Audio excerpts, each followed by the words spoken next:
Kabupaten Aceh Tamiang tak hanya menyebabkan korban jiwa, tapi juga meluluh lantakan wilayah itu. Menyebabkan kerusakan rumah warga, fasilitas umum termasuk sejumlah kendaraan rusak terseret banjir. Visual yang Anda saksikan ini adalah kawasan Kuala Simpang, Aceh Tamiang yang luluh lantak usai diterjang banjir pada Rabu dini hari. Tak hanya kerusakan rumah, sejumlah mobil terseret banjir terdapat di sejumlah ruas jalan. Tak hanya mobil pribadi, truk tangki juga ikut terseret banjir. Aceh Tamiang adalah salah satu wilayah yang sempat terisolasi akibat tingginya banjir dari wilayah Langkat, Sumatera Utara dan akses jalan yang terputus menuju Banda Aceh.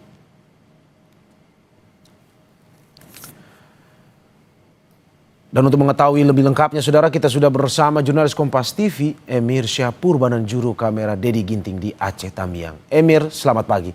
Saat ini tepatnya lokasi Anda berada di mana dan bagaimana pantauan kondisi terkini di sana?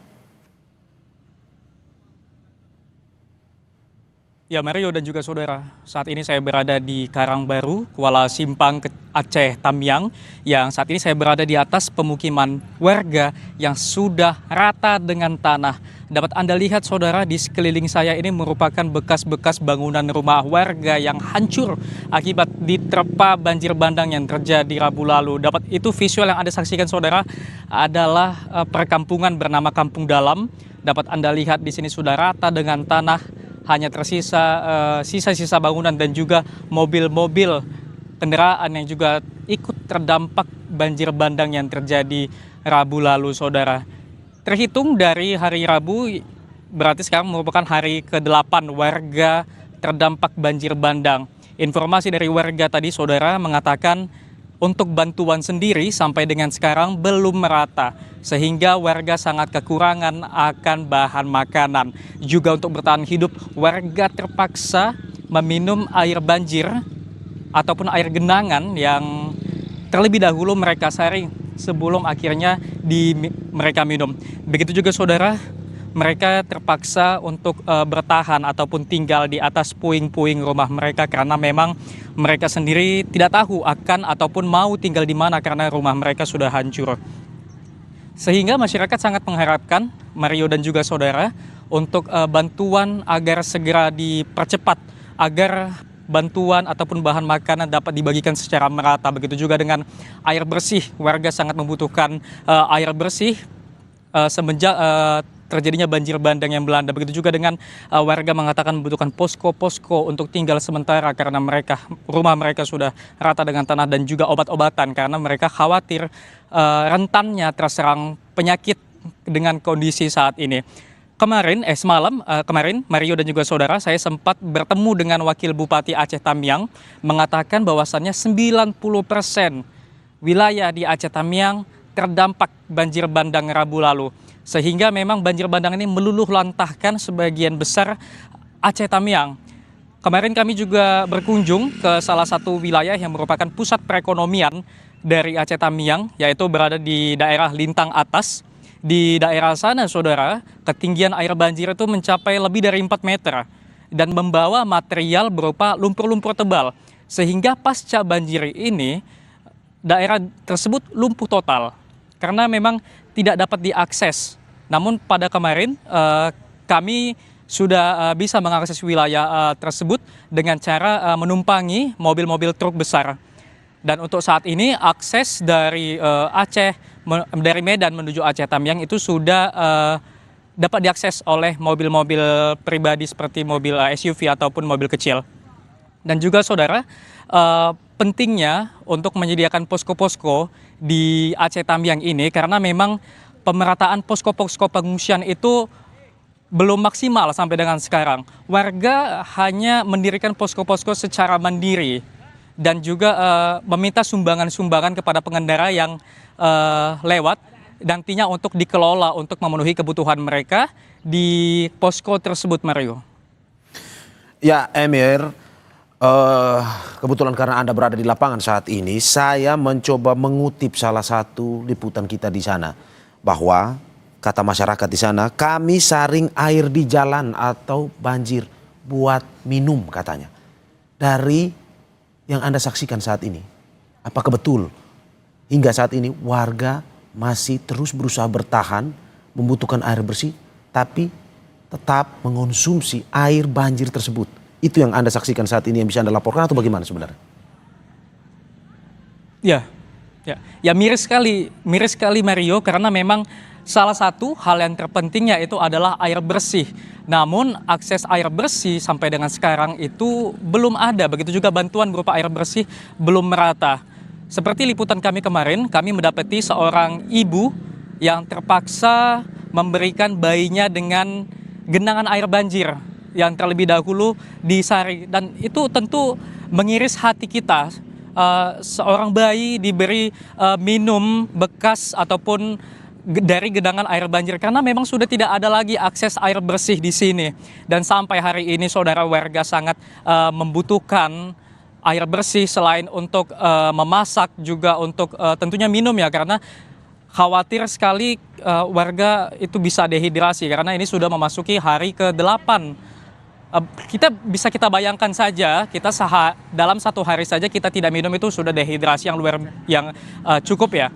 Bayangkan saja warga di sini 8 hari itu tidak bisa mengkonsumsi air karena memang terbatasnya air bersih di sini. Dan saat ini saudara, saya berada di sebuah rumah yang masih utuh akibat terkena ataupun terdampak banjir bandang lalu. Di sini saya sudah bersama warga ataupun korban banjir yang terdampak.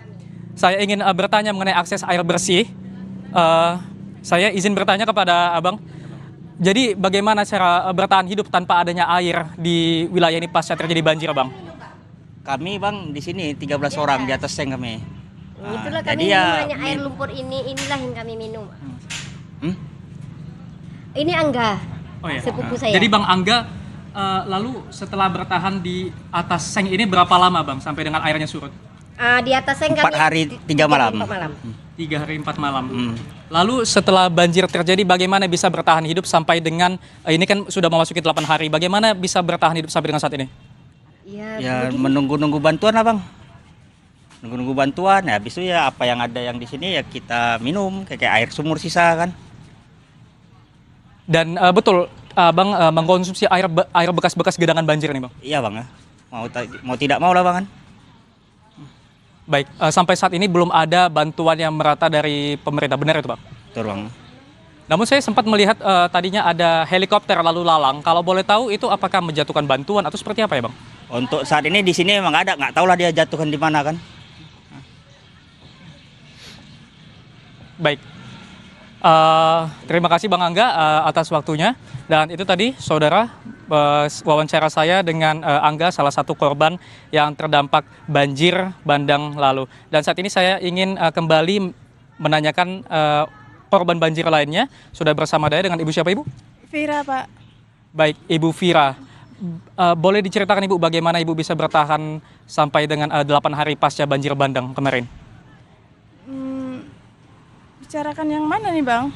Bagaimana kemarin Ibu bisa bertahan pada saat terjadi banjir? Kami dievakuasi ke PLN itu, diambil. Bertahan hidup kami ada rezeki dikasih Allah,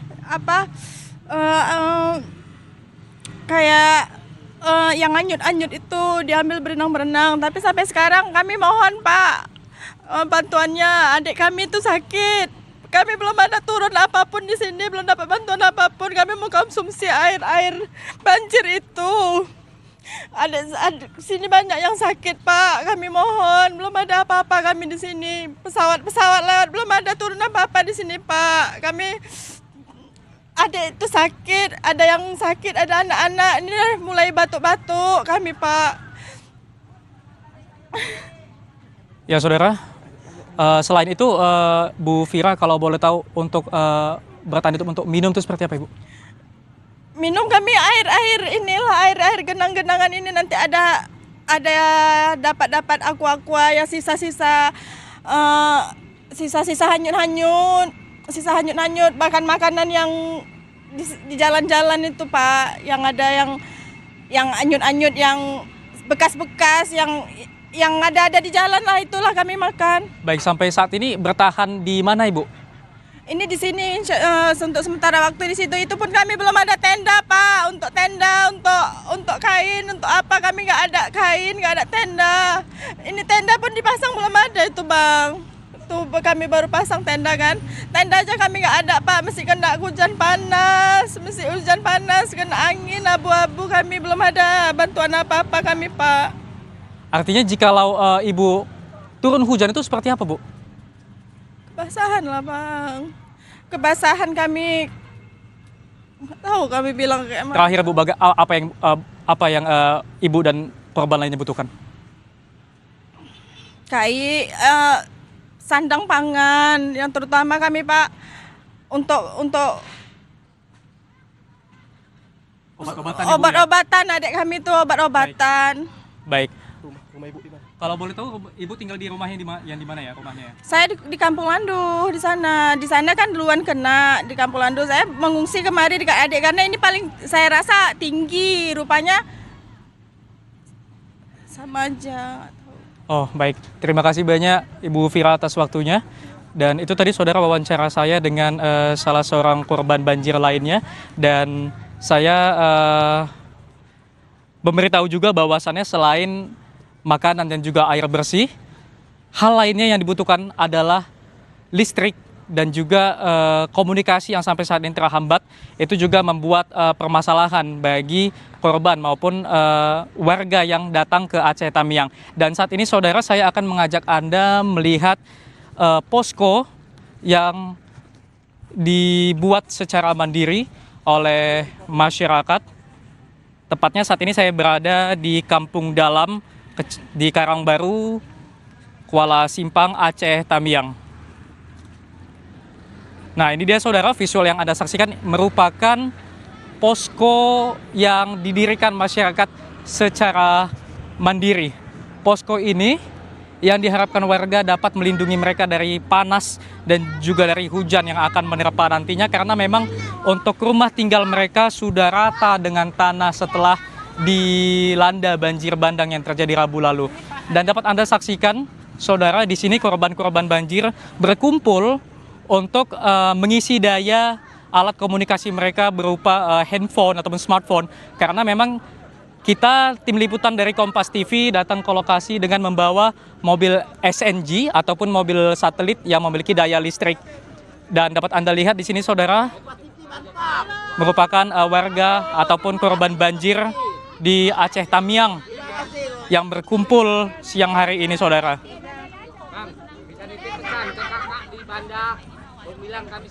Dan saya ingin mengajak Anda lagi untuk melihat seperti inilah kondisi di Kuala Simpang di Aceh Tamiang saudara. Warga di sini berkumpul untuk mengisi daya alat komunikasi mereka, karena memang listrik sampai dengan saat ini masih padam. Begitu juga dengan akses komunikasi ataupun akses internet yang sampai dengan saat ini masih sulit untuk didapatkan. Dan saudara, saya ingin mengajak Anda mewawancarai salah seorang warga lagi yang merupakan korban banjir. Langsung saja kita sapa. Selamat siang Pak, dengan siapa Pak? Ibon, Bapak Ibon. Baik, Bapak Ibon, kalau boleh tahu Bapak tinggal di mana Pak? Kota Lintang Bawah. Kota Lintang Bawah. Bisa Bapak ceritakan mengenai kondisi di Kota Lintang Bawah Pak? Kalau saya, pandangan mata saya 100% Kota Lintang Bawah hancur. Cuman ya rumah semuanya hancur. Makanya Kak, kami sekeluarga aman Kak, selamat Kak. Kakak dengar di Banda Kak. Uci, kami selamat Uci yang di semua kami selamat, tinggal nyawa aja lah ini badan. Itu aja lah Pak, kalau 100% Kota Lintang hancur Pak. Akses jalan pun masih terputus, kami cuman manjat pohon, apa semuanya. Yang ada tinggal semangat hidup aja lah Pak. Itu aja lah Pak. Pak, artinya setelah banjir yang terjadi, nggak ada lagi yang tersisa Pak? Nggak ada yang tersisa lagi Pak, cuman baju di badan. Di sana pun kami di kampung makan, minum air bersih pun nggak ada lagi Pak. Cuman air itulah yang kami masak. Beras pun sekarang udah kehabisan lah semua, rata-rata kami keluar udah kehabisan Pak. Kita saling tolong menolong lah apa adanya Pak. Tapi alhamdulillah masih bisa lah kita bertahan hidup Pak. Pak, Bapak katakan tadi rumah Bapak berada di Lintang Bawah, benar Pak? Itu bagaimana cerita Bapak bisa sampai di lokasi ini? Saya alhamdulillah sekeluarga, saya anak 3 sama bini. tetangga lah yang nolong dari Rabung ke Rabung lah kami ke rumah tertinggi Pak. Rumah saya kan di belakang masjid bertingkat. Ke Rabung lah, di atas Rabung lah kami rata-rata selamat Pak. Di atas seng. Ada rumah satu lah yang bertahan di situlah Pak kami Pak. Kalau boleh tahu, bagaimana Bapak bisa apakah berjalan kaki, apakah menumpang kendaraan atau seperti apa Pak? Yang sekarang ini. Kalau sekarang ini kami keluar ya dari jalan lah tuh. Dari Kota Lintang kami keluar. Akses bisa dari Puskesmas terus ke Gang Aceh bisa. Cuman di sana kan mungkin udah bawa kali kami nggak sanggup. Makanya kami keluar dari jembatan. Ya melewatin sisa-sisa puing bangunan lah Pak, kita bilangin. Nih. Kalau boleh tahu Pak, tadi Bapak ada menyinggung soal bau atau aroma tidak sedap. Itu apa ya Pak kalau boleh diceritain? Ya binatang sana ada yang mati. Kemarin mayat kami keluarin di sana ada 3, ada dapat kami keluarin. Nah itulah yang saya lihat ternyata sama Datuk Kota Lintang. Kami di Simpang Sakinah tuh mayat kami keluarin 3. Nah habis itu bangkai-bangkai binatang lah lagi mungkin yang ini. Di situ ada lembu kan di SMP, lembu cukup banyak mati. Nah, SMP 1 Kuala Simpang lah. Nah, itu. Baik, terima kasih banyak Bapak atas waktunya. Iya, Pak. Makasih, Pak.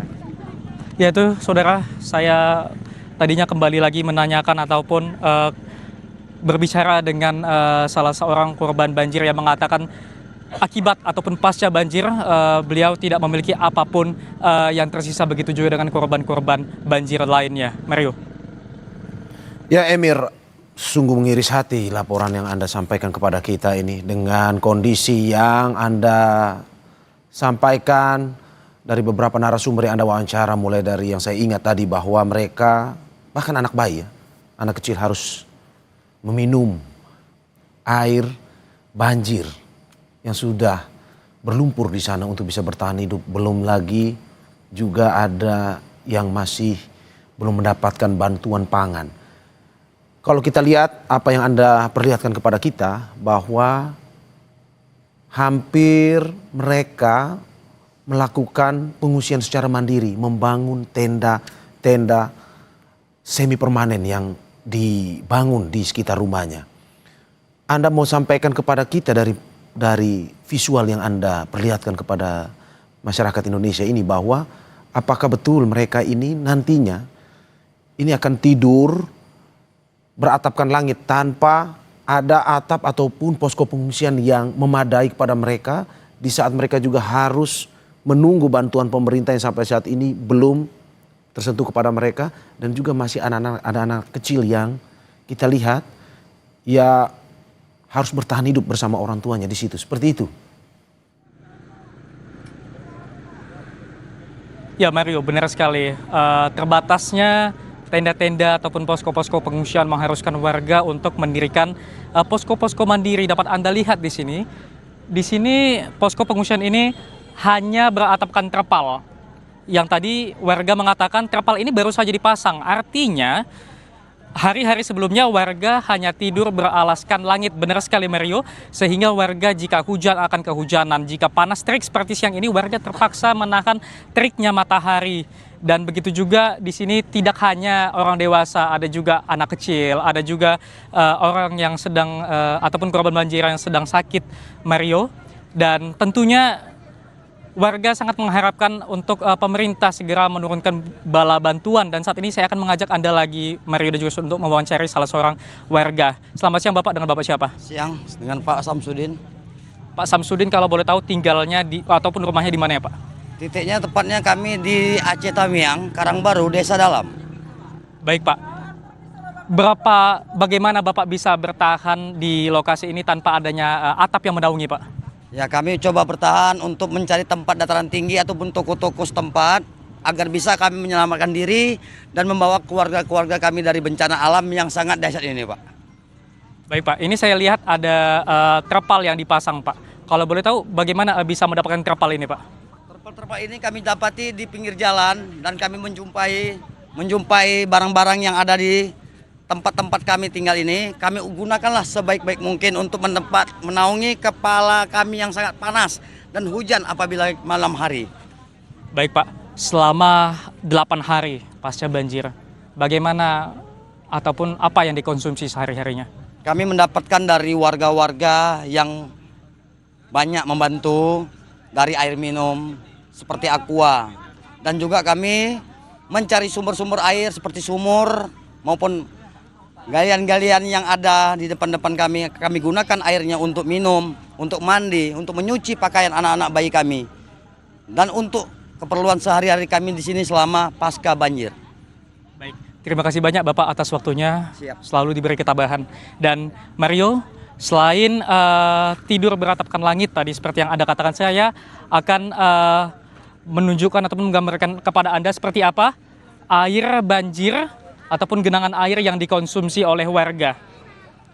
Di sini saya menunjukkan visual, ini adalah air ataupun genangan banjir yang mana warga terpaksa mengkonsumsinya karena ketiadaan air bersih ataupun bantuan air bersih sampai dengan saat ini. Nantinya air-air yang berlumpur ini, air banjir yang berlumpur ini akan disaring terlebih dahulu oleh masyarakat untuk nantinya lebih aman dikonsumsi. Dapat Anda lihat puing-puing rumah yang habis ataupun rata dengan tanah karena dilanda dengan banjir. Dapat Anda lihat di situ ada seperti bekas toilet dan juga ada di sini merupakan ruang utama sebuah rumah, Mario. Ya, terima kasih Emir Syahpurba dan Dedi Ginting atas laporan. Kita berharap pemerintah bisa cepat memberikan bantuan ke lokasi Anda melaporkan saat ini. Tetapi tetap tahan karena kita akan terus mengupdate kondisi terkini dari sana lagi. Terima kasih sekali lagi Emir Syahpurba, Dedi Ginting. Selamat bertugas kembali dan tetap utamakan kehati-hatian.